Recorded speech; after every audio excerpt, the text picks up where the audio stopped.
7ই মার্চের একটি ভাষণের মধ্য দিয়ে জাতির জনক বঙ্গবন্ধু সমস্ত নিরস্ত্র বাঙালি জাতিকে সশস্ত্র বাঙালি জাতিতে রূপান্তরিত করেছিলেন মাননীয় স্পিকার।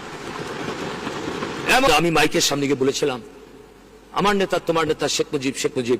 আপনারা এখনো দেখবেন অনেক সময় রেডিওতে যখন প্রচার করে যে একটা কণ্ঠস্বর আছে যে আমার নেতা তোমার নেতা শেখ মুজিব, শেখ মুজিব, জাগো জাগো বাঙালি জাগো, এগুলি আমাদের স্লোগান।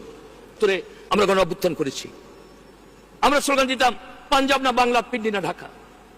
জাতির জনক বঙ্গবন্ধু 1969 গণ অভ্যুত্থানের মধ্যে দিয়ে কারাগার থেকে মুক্তি লাভ করেছিলেন এবং 23শে ফেব্রুয়ারি সরওয়ার্দী উদ্যানে 10 লক্ষাধিক লোকের সামনে আমরা জাতির পিতা বঙ্গবন্ধুকে বঙ্গবন্ধুবাদীতে ভূষিত করেছিলাম। এবং 70 নির্বাচনে কি ছিল? আজকে অনেকে অনেক কথা বলে, আমি একটি কথা বলি মাননীয় স্পিকার, জাতির জনক বঙ্গবন্ধু একমাত্র পাকিস্তানের নেতা। আপনার একটি বই আছে আইয়ুব খান, বইটার নামে আইয়ুব খান, এই বইটা লিখেছেন আলতাফ বহর, ইনফরমেশন সেক্রেটারি ছিলেন।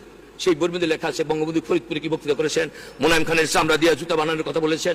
তারপর বঙ্গবন্ধু কি একজন মানুষ আপসহীন 6 দফা দেওয়ার পরে তিনি ঘরে থাকেন নাই, খুলনা গেছেন, গ্রেপ্তার হয়েছে, যশোর থেকে ফিরে এসে ঢাকা আত্মসমর্পণ করে বেল পেয়েছেন, সিলেটে গেছেন, গ্রেপ্তার হয়েছেন, আবার বেল পেয়েছেন, ময়মনসিংহে গেছেন, গ্রেপ্তার হয়েছেন, আবার বেল পেয়েছেন, রংপুর দিনাজপুর 77 বার গ্রেপ্তার হয়েছেন। তারপরে সবশেষে নারায়ণগঞ্জে 8ই মে 1966 তিনি গ্রেপ্তার হয়ে জেলে থাকলেন। এবং এই জেলের মধ্য থেকেই 68 সনের 17 জানুয়ারি বঙ্গবন্ধুকে এই আগরতলা মামলার, আমরা এটাকে ষড়যন্ত্র বলি না, এটা তো ঠিক, বঙ্গবন্ধু আগরতলা গিয়েছিলেন, এটা হিস্টোরিক্যাল ফ্যাক্ট এবং এই কেস সত্য ছিল। আমরা তখন আন্দোলনের জন্য তারিখ ভুল ছিল, যাই হোক আগরতলা মামলা, সেই জন্য ষড়যন্ত্র মামলা বলি না। এবং এই মামলার তাকে আসামি করা হয়েছে। সর্বপ্রথম রাজিউদ্দিন রাজু এবং কাজী ফিরোজ তাদের নেতৃত্বে জগন্নাথ হল থেকে মিছিল বের হয়েছিল। তারপর আমরা আন্দোলন যখন বিচার আরম্ভ হলো 19 এপ্রিল থেকে, তখন আমরা পরিকল্পনা নিয়ে 11 দফা কর্মসূচি প্রণয়ন করে, আপনি জানেন, আপনি ছাত্র নেতা ছিলেন গাইবান্ধায়, আমরা 11 দফা কর্মসূচি প্রণয়ন করে 5ই জানুয়ারি থেকে যাত্রা শুরু করে 17 জানুয়ারি ঢাকা বিশ্ববিদ্যালয়ের বটতলা থেকে আন্দোলন শুরু করে, তারপর লাঠিচার্জ, টিয়ার গ্যাস, 18 তারিখ আবার মিছিল, লাঠিচার্জ, টিয়ার গ্যাস, 19 তারিখ প্রকৌশল বিশ্ববিদ্যালয় থেকে প্রশাসন, সেই প্রশাসনে গুলি, আসাদুল্লাহ নামে দিনাজপুরের এক কর্মীর পায়ে গুলিবিদ্ধ হলো। তার প্রতিবাদে 21শে জানুয়ারি সেদিন ঢাকা বিশ্ববিদ্যালয়ের কলা ভবনের আমরা মিটিং করতে পারিনি, আগে তো টেবিলের উপর দাঁড়িয়ে করতাম, সেদিন সাদে উঠলাম কলা ভবনের গাড়ি পোর্সের উপরে, গাড়ি বারান্দার উপরে উঠে বক্তৃতা করলাম। বক্তৃতার পরে যখন মিছিল বের করলাম এই ঢাকা বিশ্ববিদ্যালয়ের, যেখানে আগে আমাদের ইমার্জেন্সি বিভাগ, জরুরি বিভাগ ছিল, তার সামনে আমাদেরকে লক্ষ্য করে গুলি করলো। আমার ডাইন পাশে আসাদ, বাম পাশে খালেদ মোহাম্মদ আলী, আমি মাঝখানে, আমাদের লক্ষ্য করে গুলি করলো, গুলিবিদ্ধ হলো আসাদের বুকে। এবং আসাদ যখন রক্তাক্ত, আসাদকে ধরে আমরা হাসপাতালে নিয়ে যাওয়ার পথে আমার আর খালেদ মোহাম্মদ আলীর হাতে, আওয়ামী লীগের ছাত্রলীগের সাধারণ সম্পাদক আসাদ শহীদ হলো। তার রক্তাক্ত জামা এখন আমার বাসায় আছে, যে রক্তাক্ত জামার উপরে জামা হাতে রেখে আমরা বক্তৃতা করছি। তারপরে শহীদ মিনারের শপথ নিলাম। অনেক লম্বা ইতিহাস, আমি এইভাবে আন্দোলন করতে করতে তারপরে এর থেকে শপথ নিয়ে, আসাদ তোমাকে আর কোনোদিন পাবো না, কিন্তু তোমার রক্ত সে শপথ নিয়েছে, আসাদ এই রক্ত আমরা পিছিয়ে যেতে দেবো না। তারপরে মিছিল করলাম, সরওয়ার্দী উদ্যানের কোণে যখন গেলাম, যেখানে সরওয়ার্দী সাহেব এবং হোসেন সরওয়ার্দী সাহেব বাংলা চিরনিদ্রা সাহিত্য, সেখানে যাওয়ার পর আর্মি মোতায়েন করলো, ভিউকাল উচ্চারিত হলো, ডেঞ্জার ডেঞ্জার ডোন্ট ক্রস। আমরা শুনলাম না, আমরা মিছিল নিলাম এবং 21 তারিখ বর্ডার বন্ধ হরতাল দিলাম, পল্টনে জানাজা দিলাম, সেই গাইবান্ধা জানাজা লক্ষ লোক, মাওলানা ভাসানী সাহেব থেকে শুরু করে আমাদের সৈয়দ নজরুল ইসলাম সাহেব শহীদ, চার নেতার অন্যতম, অন্যান্য সমস্ত নেতৃবৃন্দ উপস্থিত ছিলেন। সেখানে 3 দিনের কর্মসূচি দিলাম।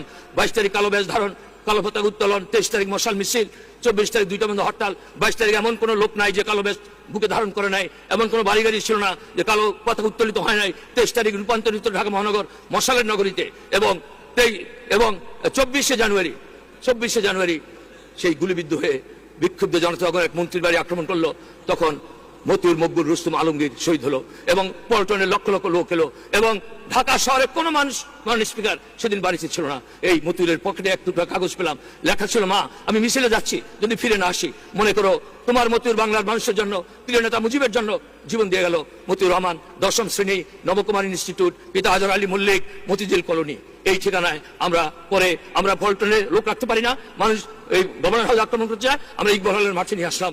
সেখান থেকে সান্দান জারি হলো, তার মধ্যে মতিউরের মায়ের কাছে মতিউরের লাশ পৌঁছে দিলাম। তারপরে 9 ফেব্রুয়ারি ফেব্রুয়ারি পল্টনে বিশাল জনসভা, আমার সভাপতিত্বে সর্বদলীয় ছাত্র সংগ্রাম পরিষদের আমি ছিলাম আহ্বায়ক, স্পোকসম্যান, কোঅর্ডিনেটর, সমন্বয়ক এবং মুখপাত্র।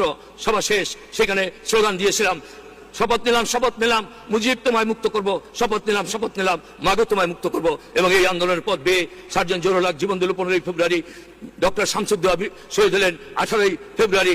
21 ফেব্রুয়ারি জনসভা করে আলটিমেটাম দিলাম 24 ঘন্টার মধ্যে প্রিয় নেতাকে মুক্তি দিতে হবে, এবং 22 ফেব্রুয়ারি মুক্তি দিল, এবং 23 ফেব্রুয়ারি আমরা সর্বদলীয় ছাত্র পরিষদের পক্ষ থেকে অভ্যর্থনা জানালাম। এইগুলি উনি জানেন নাই, উনি বলছেন 69-এর, এগুলি ওনার জানা নাই। তিনি একটি বই লিখেছেন।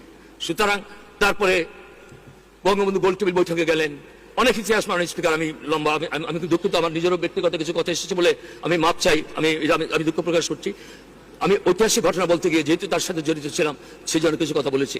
তারপরে 70-এর নির্বাচনে কথা বলছিলাম এই কারণে যে বঙ্গবন্ধু যদি 6 দফা না দিতেন আগরতলা মামলা হতো না, আগরতলা মামলা যদি না হতো গণ অভ্যুত্থান হতো না, গণ অভ্যুত্থান যদি না হতো বঙ্গবন্ধু মুক্তি পেতেন না, আর মুক্তি যদি না পেতেন 70-এর নির্বাচনে নিরঙ্কুশ সংখ্যাগরিষ্ঠতা নিয়ে তিনি পাকিস্তানের মধ্যে একক রাজনৈতিক দল হিসেবে আত্মপ্রকাশ করতে পারতেন না। বঙ্গবন্ধু তো সেই নেতা, ইনি বলছেন প্রস্তুতি ছিল না, বঙ্গবন্ধু তো সেই নেতা।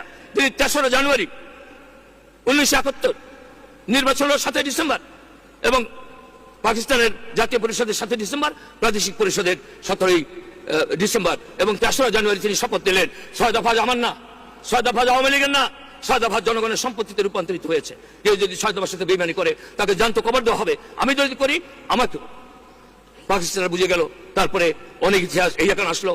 আমি তাকে বলবো জনাবেকে খন্দকারকে, সিদ্দিক সালেকের একজন মেজর সিদ্দিক সালেক, পরে ব্রিগেডিয়ার হয়েছিল, তিনি ওই যে জিয়াউল হকের সাথে এয়ার ক্রাশে সেই সালেকও মৃত্যুবরণ করেছে।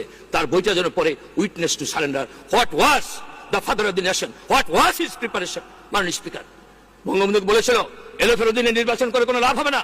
বঙ্গবন্ধু বলেছিলেন LF, I will tear this LF into pieces immediately after the election. নির্বাচনের পরে এলএফকে আমি টুকরা টুকরো করে ছিঁড়ে ফেলবো। এই ছিলেন বঙ্গবন্ধু শেখ মুজিব। সেই 70 নির্বাচন দিন হতো। একে খন্দকার আরো কি বই লিখেছিল আগে, মনে হয় উনি জিয়া রহমানের কথা শুনে তিনি যুদ্ধ করেছেন। তিনি কবে, আমি দুঃখিত, তিনি কবে, এখানে মেজর রফিক আছেন, তিনি কবে ডিফেক্ট করেছেন?